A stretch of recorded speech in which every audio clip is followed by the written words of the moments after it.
Have you ever felt like you're constantly holding back yourself? Like there's an invisible barrier stopping you from reaching your full potential? So in this video, I'm going to get real with you. We're breaking down self-sabotage. What is it, why we do it, and more importantly, how to stop it from ruining our potential. But here's a warning. Skipping even one of these steps could be the reason why you keep sabotaging yourself. So if you want to reach your potential instead of letting fear and doubt control you. So first of all, what is self-sabotage? Self-sabotage is like running towards a dream but tripping yourself right before you reach your finish line. It's when you consciously or unconsciously block your own path to success. It's sneaky and it shows up in different forms. Maybe you procrastinate on a big project that could boost your career, or you pull away from a relationship that had potential, or perhaps you've set goals only to quit halfway through with excuses. So these are all signs of self-sabotage, and they're more common than you think. Here are a few to watch for. First sign is procrastinations. You don't have to be great to start, but you have to start to be great, by Zig Ziglar. Procrastination thrives on fear and the desire for everything to be just right. The key is to take action, no matter how small.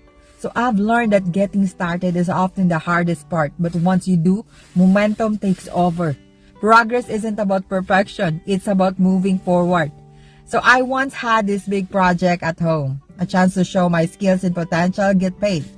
But instead of diving in, I kept delaying it. I'll start tomorrow, I told myself every day. Before I knew it, the deadline was looming and I had to rush to finish it. So the quality wasn't what I wanted, and I missed out on a great opportunity, all because I couldn't stop procrastinating. So constantly putting things off, even when you know they're important. Second sign is perfectionism. Done is better than perfect, by Sheryl Sandberg. Perfectionism is just fear disguised as a high standards. It tells you that unless it's flawless, it's not worth doing. So I realized that chasing perfection leads to inaction. It's better to complete something imperfectly than to never finish because you're stuck trying to make it perfect. So I remember trying to write my first blog post. I spent hours perfecting every sentence, making sure it was flawless, but it never felt good enough. So I never published it. Weeks went by and my blog stayed empty. My perfectionism kept me from even starting, when all I really needed to do was get out there and improve along the way. So perfectionism is setting impossible standards, then giving up when you can't meet them. So the third sign is negative self-talk. You are confirmed only by the walls you build yourself. Your inner voice has incredible power, and negative self-talk builds invisible walls around your potential. So the moment I started questioning my own harsh thought and replacing them with kinder ones, my mindset shifted. You are capable of more than your inner critic gives you credit for.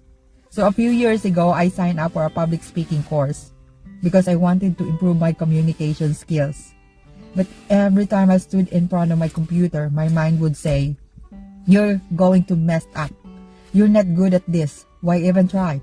That negative voice in my head held me back, and I didn't put in my best effort. It wasn't until I started challenging those thoughts that I finally began to improve. So negative self-talk is by telling yourself you're not good, smart, or capable enough. The fourth sign is avoidance. If you avoid conflict to keep the peace, you start a war inside yourself, by Cheryl Richardson. So avoiding challenges or difficulties doesn't make them go away. It just makes them harder to face later. So I learned that the more I avoided something, the more stressful it became in my mind. So facing challenges heads on, even if they seem scary, is the only way to overcome them and find peace. So I had an opportunity to attend a networking event where I could meet potential clients. But I avoided going, telling myself I was too busy or that I wouldn't know what to say. In reality, I was just afraid of putting myself out there and risking rejection. So I missed out on building an important connection because I let my fear drive me to avoid the situation. So dodging challenges because you fear failure or even success. Fifth is fear of failure with success. Only those who dare fail greatly can ever achieve greatly. By Robert F. Kennedy. Fear of failure and sometimes even fear of success can keep you stuck. So I realized that both failure and success comes with challenges, but that doesn't mean they should be avoided. Failure is stepping stones to growth, and success brings new opportunities to learn and adapt. So once I had an idea for a side business, I did all the research, planned everything out, and even had some potential customers lined up. But as soon as I was ready to launch, I froze. I thought, what if I fail? What if I'm not ready for the success that comes with it? So I didn't launch it. Looking back, I realized I was more afraid of succeeding and having to live up to that new reality. Sabotaging yourself out of fear of the changes success or failure could bring. So 6 signs is clinging to comfort. Life begins at the end of your comfort zone, as Neil Donald Walsh once said. Staying in your comfort zone may feel safe, but it's also keep you from reaching your full potential. I discovered that the most rewarding experiences came from stepping into the unknown. Growth happens when you stretch yourself beyond what feels easy or comfortable. So years ago, I had a chance to take on a leadership role at work. It was something I'd never done before, and I was terrified of stepping into unknown territory. So I turned it down and stayed in my comfortable position. In hindsight, I realized I missed out on an incredible growth opportunity because I was too afraid to leave my comfort zone. So sticking to what's safe, even when it means missing out on growth. Self-sabotaging doesn't just appear out of nowhere. It's rooted in our fears, past experiences, and limiting belief. So let's explore some of the most common causes. First cause is fear of failure. Same, success is not final, failure is not fatal. It is the courage to continue that counts. As Winston Churchill said, fear of failure can stop you in your tracks, and fear of success can make you feel unworthy of moving forward. So I realized that both failure and success are part of the same journey. Failing doesn't mean you're done, and success doesn't mean you're arrived. It's all part of growth. What matters most is having the courage to keep going. So a story of a young woman named Jenny, when she was offered a big promotion at work, something she had been working towards for years. But instead of jumping at the opportunity, she found herself hesitating. She kept thinking, what if she can't handle it? What if she messed up? She realized she wasn't just afraid of failing, she was also scared of succeeding. So success would mean higher expectations, more responsibilities, and that intimidated her. Fear of failure is common, but sometimes it's fear of success that holds back us. So we're afraid of what might change if we actually reach our goals. Here's the truth. Success brings growth, not just more pressure. When we embrace both failure and success as learning experiences, we free ourselves to move forward. We often avoid trying because we're terrified of failing. Ironically, it's also the fear of success, the new responsibilities, the expectation that comes with it, that can scare us. The second is low self-worth. You yourself, as much as anybody in the entire universe, deserve love and affection, says Buddha. Low self-worth is like a weight that holds you back, making you feel like you don't deserve success or happiness. I learned that self-worth isn't about proving yourself to anyone. It's about believing in your own value.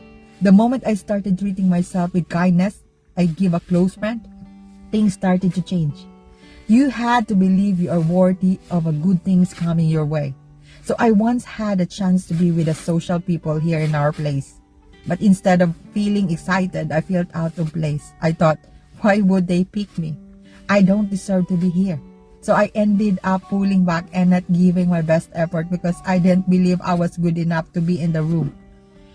Low self-worth can trick us into believing we don't deserve success. So we sabotage ourselves to avoid it. But the truth is you are worthy of the opportunities that comes your way. It's about realizing that you belong. Even when you're stepping into something new, believing in your value, it is the first step to breaking the cycle. If deep down you don't believe you deserve success, you'll unconsciously undermine yourself to stay in your comfort zone. Third is perfectionism again. Perfectionism is not attainable, but if we chase perfection, we can reach excellence, as Vince Lombardi perfectly said. Perfectionism tells you that anything less than flawless isn't good enough, but that's an impossible standard to meet. I found that aiming for excellence, not perfection, allowed me to actually finish what I started. Excellence is about doing your best in a moment, while perfectionism is about trying to control every outcome. Let go of perfection and you'll find that your best is more than enough. So a few years ago, I wanted to start a YouTube channel. I filmed my first video, but after watching it back, I felt like everything was wrong. The lighting, my delivery, the content, so I re-recorded 5 times. Eventually, I just gave up and never posted it. I was so focused on making it perfect that I never gave myself permission to be a beginner. So perfectionism is often a fear of not being good enough, which can lead to complete inaction. So the lesson here is that you don't need to be perfect to start. Progress is better than perfection. Start messy and improve as you go. Otherwise, perfectionism will keep you stuck in one place.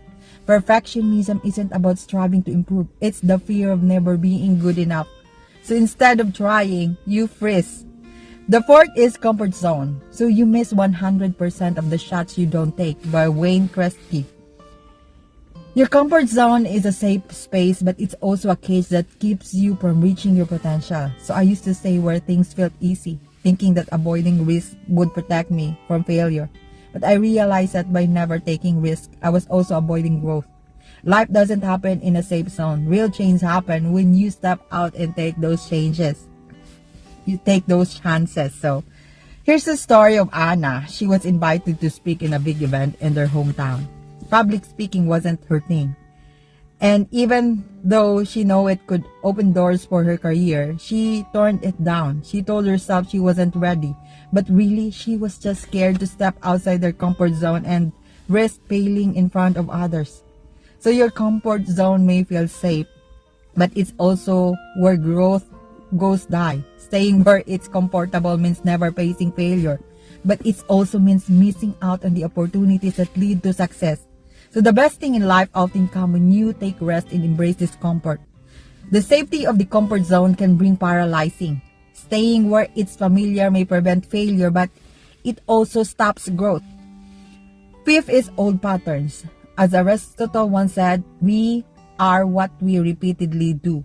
Excellence then is not an act, but an habit. So old habits and patterns can keep you stuck in the same cycle, even when you know they aren't serving you. I learned that breaking free from old habits requires awareness and intentional action. So once I identified the patterns that held me back, I could start replacing them with healthier ones. Change doesn't happen overnight, but with consistent effort, you can rewrite your story. So there was a period where every time I faced a challenge at my own self, I would fall into the habit of avoidance. When things get hard and overwhelmed, I would distract myself with less important tasks, scrolling social media, cleaning my room, organizing things, anything to avoid dealing with the real problem. So it was an old pattern I had developed from being overwhelmed in the past, and it kept me from tackling issues head on. So old habits can be hard to break because they feel automatic, but they often lead us in circles. Recognizing these patterns is the first steps in breaking free from them. So when you catch yourself falling into old behaviors, remind yourself that they no longer serve your growth. It's time to form new habits that align with your goals. Sometimes we sabotage ourselves simply out of habit. These ingrained behaviors are like muscles memory, pulling us into the same traps over and over again. So let me share my own experience with self-sabotage. I once had an incredible opportunity to start a business. I had the skills, I had a passion, and the savings. But instead of diving in, I hesitated. What if I fail? I asked myself, what if I lose everything? Month went by, and the dream faded. I later realized my fear wasn't just about failure, it was about success. I didn't think I deserved it. My self-sabotage wasn't about the business, it was about my limiting belief. So this isn't unique to me. We all do this in different areas of our lives, whether it is our careers, health, or relationships. But here's the good news. Awareness is the first step to breaking free. Now that we're identified self-sabotage, let's talk about how to overcome it. First is set a realistic goals. A while back, I set a goal to walk every morning. I am here. I went all telling myself I train every day to a couple of miles. Even though I barely do it before, one week I was sore, exhausted, and completely discouraged. I realized I had set the bar way too high. So I adjusted my goal to start by walking just 15 minutes a day. Slowly but surely I improved, and eventually I worked my way up to walking longer distance every day. So setting smaller realistic goals made the process less overwhelming. So I learned that it's better to aim for consistent, achievable progress rather than trying to do much too soon. Small wins add up over time. Small progress is still progress. So the only way to climb a mountain is step by step. So don't aim for perfection right out of the gate. Break your goals into smaller, more achievable steps. So every small victory builds momentum and confidence. So getting you closer to bigger picture. Remember, the journey to success isn't a sprint, it's a marathon. So second is challenge your inner critic. Don't believe everything you think. That voice in your head telling you that you're not good enough. It's just fear dressed as fact. Start questioning those negative thoughts. Replace I can't with a try and I'm not good enough with I'm learning. Over time, you weaken the grip of self-doubt and allow self-belief to take its place. That voice telling you you're not good enough is lying. Challenge it with affirmation like I am capable, I deserve success, and I can handle whatever comes my way. I had an idea to start a blog, but every time I sat down to write, my inner critic would say, who's going to want to read this? You're not a writer. So I spent more time doubting myself than actually writing. Eventually, I decided to challenge that voice by asking myself, what if my words help just one person? The thought gave me the courage to publish my first post. To my surprise, it got positive feedback, and from there, I keep going. So your inner critic can be loud, but it's not always right. I learned to question my self-doubt and reframe my thinking. Instead of focusing on what could go wrong, I started focusing on what could go right. Third is practice self-compassion. You are enough, just as you are. Remember that. So when you fall short of your goals, don't be harshest critic. Be your own best friend. Self-compassion means understanding that mistakes are part of the process, not proof of failure. Be gentle with yourself. Learn from the experience and keep moving forward. It's not about being perfect. It's about progress and resilience. So I was trying to eat healthier, but one weekend, I completely fell off track and binged on junk food. I felt so guilty afterward that I almost gave up on my health goals altogether. But instead of beating myself up, I decided to show myself some compassion. So I reminded myself that one slip didn't make progress and I could start fresh the next day. So the mindset helped me stay on track in a long run. So being hard on yourself only makes things worse. I realized that treating myself with kindness and understanding when I slip up actually helps me bounce back faster. It's about progress, not perfection, eventually. Be kind to yourself. Treat yourself as you would be a friend. If you fall short of your goals, learn from it and keep going. Progress, not perfection. Get comfortable with discomfort. Everything you want is on the other side of fear, as Jack Canfield beautifully said. When I started learning to speak in public, I remember feeling so nervous because my first presentation that I wanted to back up. My palms were sweaty, my heart was racing, and I could think about was how uncomfortable I was. But I pushed through and did the presentation anyway. Over time, as I keep putting myself in this uncomfortable situation, it got easier. Now, speaking something I actually enjoy. So I learned that growth happens outside of the unknown. The discomfort I felt wasn't a sign to stop. It was a sign that I was growing. The more I learned into the discomfort, the easier it becomes to handle. So growth doesn't happen in your comfort zone. It happens in discomfort. Not when you're safe and cozy in your comfort zone. Whether it's learning a new skills, taking a risk, or facing failures, every challenge pushes you closer to become the person you want to be. So embrace the discomfort because it's proof that you're moving forward. Fifth is accountability. Accountability is the glue that ties commitment to results, by Bob Proctor. I wanted to learn and read a book but keep putting it off, telling myself I was too busy. Then I told someone dear to me about my goal and offered to check in with me every week to see how much progress I made. Knowing that someone was holding me accountable pushed me to reach regularly. Before I knew it, I had written more if a few months that I had an entire year before. So having someone to hold me accountable made a huge difference. I realized that it's easier to stay committed to your goals when someone else is cheering you on and helping you stay on track. So accountability turned my dream into action. So it's easy to let yourself off the hook, but when someone else is counting on you, it's harder to back down. So find someone who can hold you accountable, a mentor, a friend, or coach, someone who will push you to stay on track when old habits try to pull you back. So accountability can be the difference between staying stuck and breaking through, and it keeps you from slipping back into old habits.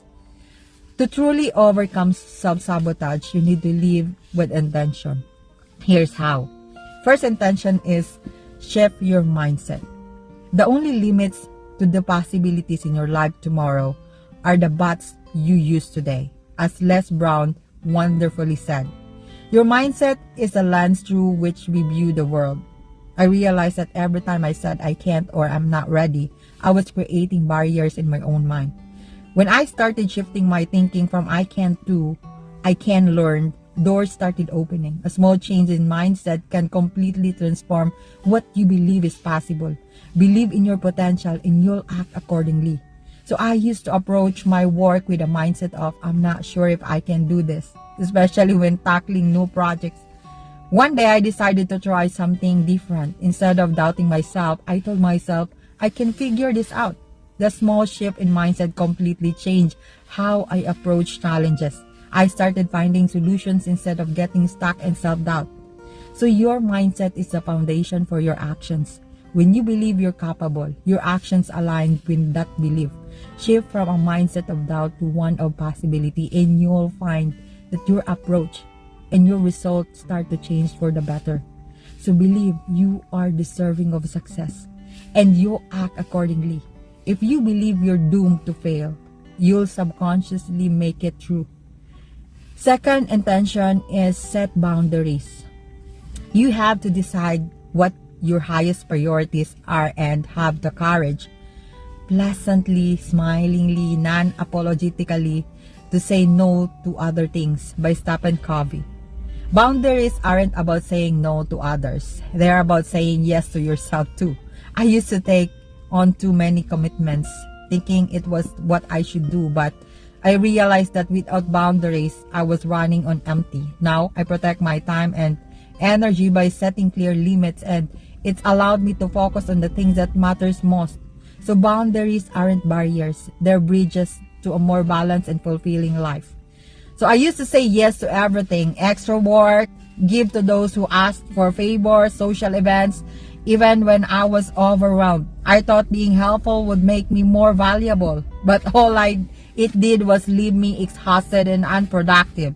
So one day I started setting boundaries by saying no to things that didn't align with my priorities. I felt guilt at first, but soon I realized how much more focused and energized I became. So saying no is essential to protecting your energy and focus. So when you set boundaries, you make space for what truly matters. It's not about doing everything. It's about doing the right thing that align with your goals and values. So protect your time, energy, and focus. Say no to distractions and say yes to opportunities that aligns with your goals. Third intention create a vision. So if you don't know where you're going, you'll end up someplace else, but you give area. So I spent a lot of time drifting from one project to another, unsure of what I really wanted. But once I sat down and create a clear vision for my life, everything changed. A vision gives you direction and purpose, acting as a compass for your decisions. When you know where you're headed, it's easier to navigate life's challenges. Vision isn't about knowing every step, it's about knowing the destination. So for years, I drifted from one project to another without a clear direction. I was busy, but I didn't feel fulfilled. One day, I sat down and really thought about what kind of life I wanted. I created a vision of my career, my health, and my relationship. That clarity made it easier to make decisions because I know exactly what I was working toward. So a clear vision gives you something concrete to strive for. When you know where you're going, it's easier to stay focused and avoid distractions. Visualize your dream life. What does it look like? How it feels? And use that vision to guide your daily actions. So visualize the life you want. With a clear vision, you'll be motivated to take consistent action towards it. First is to take action. Action is the foundational key to all success by Pablo Picasso. So I used to spend hours planning, but I never felt ready to actually start. One day I realized that all the planning in the world wouldn't matter unless I took action. So I decided to take one small step, even though I didn't feel 100% prepared. The step led to another, and soon I had built momentum. I learned that waiting for the perfect moment often means not starting at all. So action creates progress. Just start and everything will fall into place. I used to read a lot of self-help books, always thinking, I'll implement this advice tomorrow. But tomorrow never came, and I stayed stuck in the same routines. One day I decided to stop waiting for the perfect moment and took one small action right away. That one step snowballed into more, and before I knew it, I was building momentum. So you can consume all the knowledge in the world, but nothing changes unless you take action. Start small, but starts today. Whether it's walking in the nature, sending that email, sign up for that class, and making that phone call, taking action is the key to breaking free from self-sabotage. So nothing changes unless you take action. Start small, but start now. The right time is now. So the fifth intention is embrace failure as feedback. I have not failed. I've just found 10,000 ways that won't work by Thomas Edison. So failure used to terrify me. I saw it as a sign that I wasn't good enough or that I should give up. But over time, I realized that failure is just feedback. It's not the end. It's a lesson. Each time I failed, I learned something valuable that helped me do better the next time. Now I embrace failure as a part of the process. It's not about getting it right the first time. It's about learning, growing, and improving with each attempt. So a few years ago, I decided to change my mindset. After 3 months, things weren't going as planned, and I felt like I had failed. But instead of giving up, I asked myself, what can I learn from this? I realized I had been focusing the wrong belief and needed to adjust my strategy.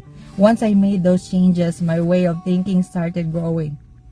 Failure isn't the end, it's just feedback. Every time you fail, you're given valuable information that helps you improve. Instead of letting failure stop you, use it as a tool for growth. When you see failure as part of the process, you'll stop fearing it and start learning from it. So here's our 5 common pitfalls to avoid. First is waiting for the perfect time. Don't wait. The time will never be just right. By Napoleon Hill.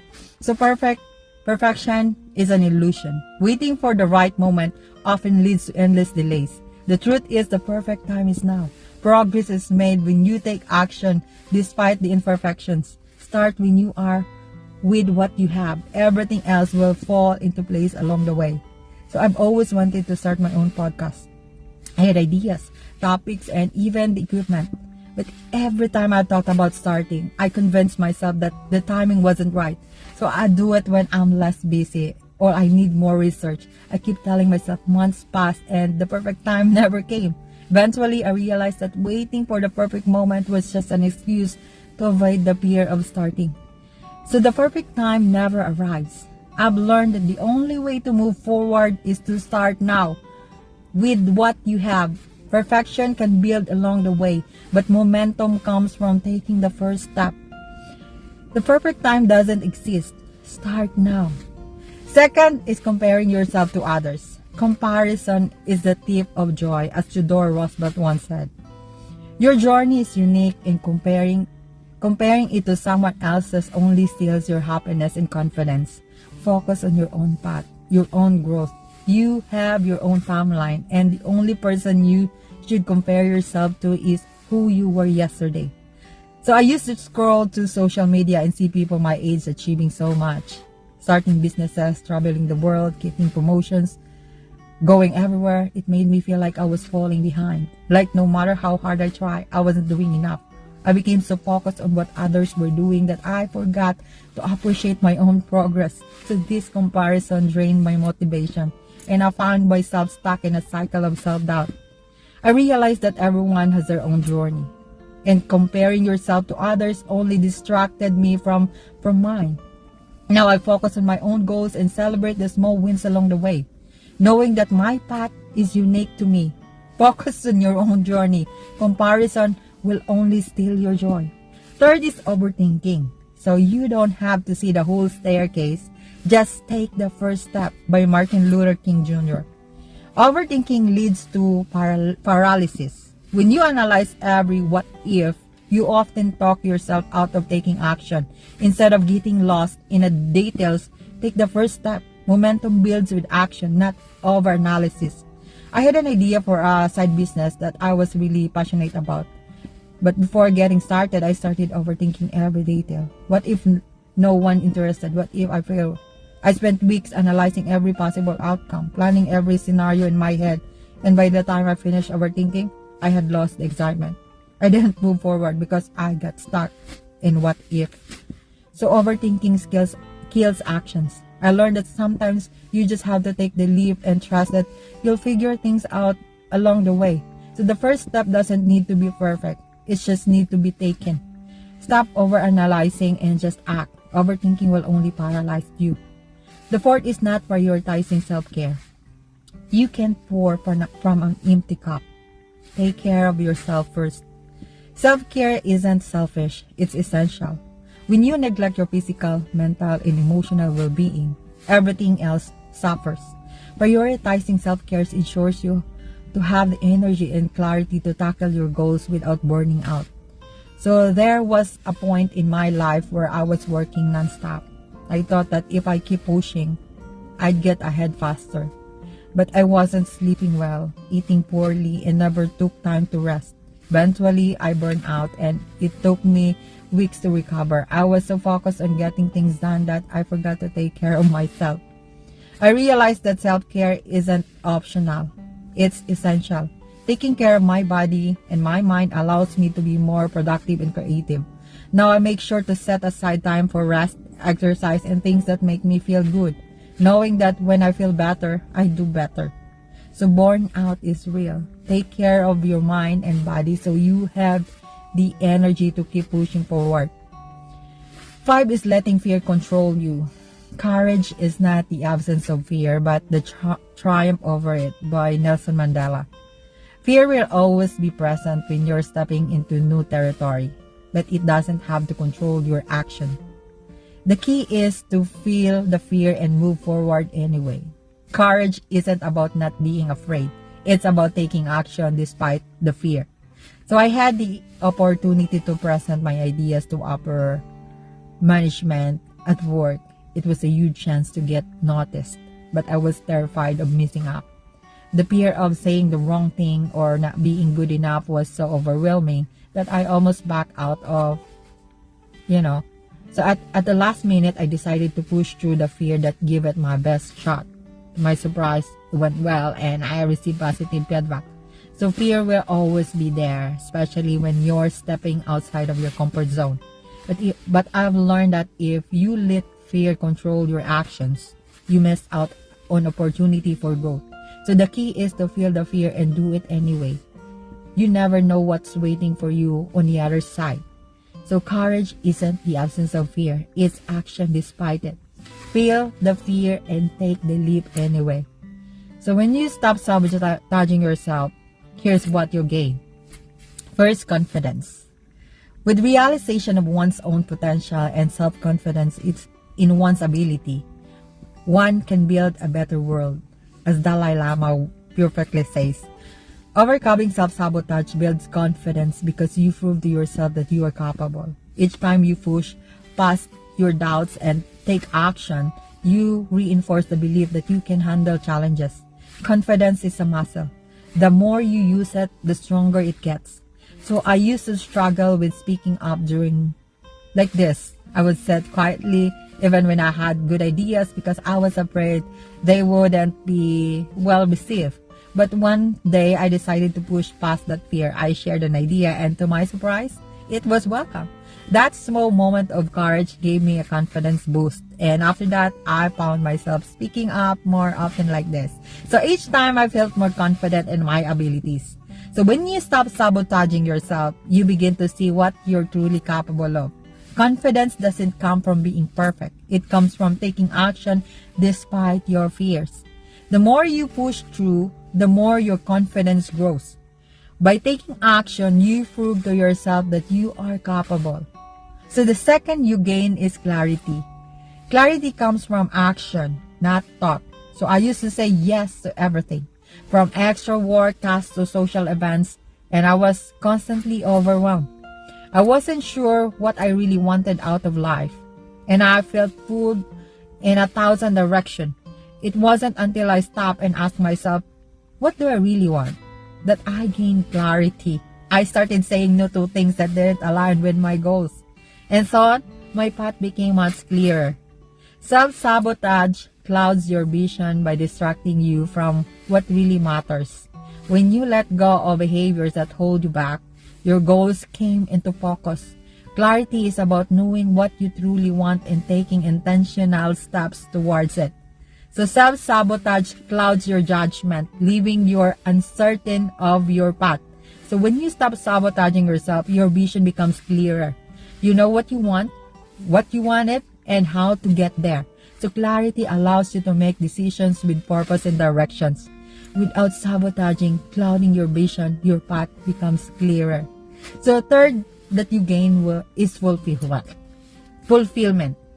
As well, though Emerson once said, the purpose of life is not to be happy, it's to be useful, to be honorable, to be compassionate, to have it make some difference that you have lived and live well. So for a long time, I keep putting off my dream of starting a side business. I made excuses like I'm too busy or it's not the right time. But when I finally stopped doubting myself and took the leap, I felt a deep sense of fulfillment. Even though it was hard work, I felt more connected to my purpose than ever before. So the feeling of creating something meaningful was worth every challenge I faced. True fulfillment comes when you stop holding yourself back and pursue what you're passionate about. So when you stop sabotaging your dreams, you'll discover a sense of purpose that no amount of comfort or security can replace. Fulfillment comes from knowing you're living up to your potential. When you stop holding yourself back, you experience a deep sense of purpose. You feel aligned with your goals and values, creating a life that feels meaningful, not just successful. Living up to your potential brings deep fulfillment and alignment with your purpose. So the part that you will gain is growth. Growth is painful. Change is painful.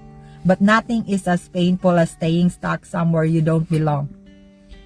I used to avoid challenges because I didn't want to risk failing. I stayed in my comfort zone, doing the same things over and over. But when I finally pushed myself to take on a new rule at work or new rule in my life, a rule that scared me, I experienced growth like never before. I learned new skills, became more resilient, and realized that every challenge was an opportunity to grow stronger. So growth doesn't happen in your comfort zone. When you stop sabotaging yourself and embrace challenges, you unlock your potential. Each risk you take, even if you stumble, is a step toward becoming a better version of yourself. So growth requires discomfort. So when you overcome self-sabotage, you open yourself to new opportunities for personal, professional, and emotional growth. Each challenge you face strengthens your ability to adapt and thrive, pushing you to new heights. Personal, professional, and emotional growth comes from stepping out of your comfort zone. So the fifth that you will gain is better relationships. The most important relationship in your life is the one you have with yourself. That's true. So there was a time when I kept my distance from people because I was afraid of getting hurt or letting them down and being ashamed. I didn't realize I was sabotaging my relationship by not being fully present. Once I started working on my own self-worth and allowed myself to be more open and vulnerable, my relationship improved. I connected with people on a deeper level, and those bonds became much stronger. So self-sabotage often affects how we connect with others. When you work on yourself and stop holding back, you become more authentic and open. So this not only improves your relationship with yourself, but also deepens your relationship with others. So self-sabotage often affects how you interact with others. So when you stop sabotaging yourself, you become more confident, open, and authentic, which deepens your connection. Healthy relationships begin with a healthy relationship with yourself. That's really true. So you'll attract healthier relationships by becoming more present and confident. So six that you will gain is living with purpose. As Pablo Picasso once said, the meaning of life is to find your gift. The purpose of life is to give it away. So when you overcome self-sabotage, you align your actions with your deeper purpose. You no longer react to fear or doubt, but instead, you live intentionally. Living with purpose brings you a sense of peace and fulfillment that comes from knowing you're on the right path, creating the impact you were meant to make.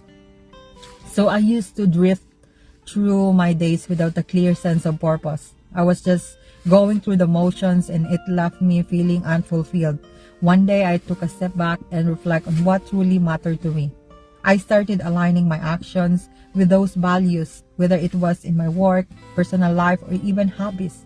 Slowly, I began to feel like I was living with intentions, and it brought a sense of peace and direction to my life. So living with purpose means aligning your actions with what truly matters to you. When you stop sabotaging yourself and start making intentional choices, life feels more meaningful. You wake up each day knowing that when you do has purpose and impact. So overcoming self-sabotage allows you to live intentionally with control over your destiny. Remember, self-sabotage is something you do, not who you are. And because it's something you do, it's something you can stop. You have the power to rewrite your story, starting right now. So what are you going to do today to stop sabotaging yourself? Take that first step. Your future self will thank you, If you found this video helpful, please like, subscribe, and share it.